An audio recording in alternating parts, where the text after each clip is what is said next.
新闻台先来看新北市一间幼儿园饲囡仔食爱困药一案，继续在看烧。又搁传出讲，甚至一间幼儿园某囡仔验出体内有微量的残留。新北市长侯友宜早起是表示讲，这2天教育局会去定询家长和囡仔检验的意愿，土城病院明仔载去幼儿园帮囡仔采检。嘛强调讲，这个囡仔检验的结果是阴性的，外界应该理性来面对科学数字。也毋过有专家是认为讲，囡仔的检验数字，照理来讲应该拢爱零检出。某学者指出讲，因为咱人的尿成分真复杂，任何检验拢可能会有一寡干扰，无适合用零检出。工作人员无用清理玻璃大门，涂骹也无残留白色的油漆。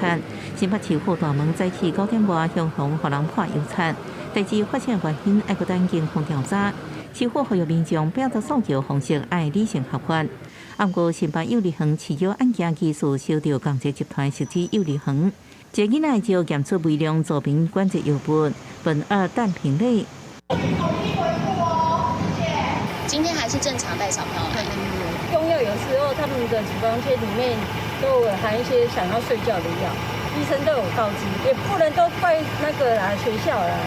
家长透露17会统一采检，新北市政府也开记者会，市长侯友宜亲身出来说明。15号、16号这2天，我们教育局也进行全面这个家长到园检验，不过也要经过家长的同意。6月17号，我们决定专责医院、土城医院、专责医院、土城医院就是到园进行采检。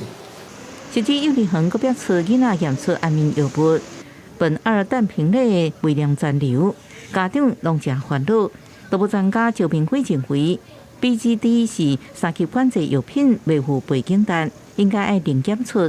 不过台湾临床病理学检验医学会理事长朱宏杰表示，200耐克是经过科学实证的判定数据，背景单关键甲每一个检体特质无同有关系，零检出并不适用。在检查的时候出现的数字而已。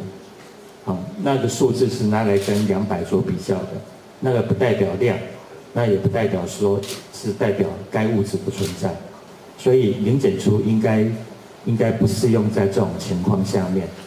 台北警总动物科医师吴明玲认为，目前医院无法度证实是毋是真是用药啊，建议搁较用精密的质谱仪检验确认。卫福部表示，等家长同意了后，上紧16送外部单位进行质谱仪的检验，按算1礼拜结果会出来。记者综合报道。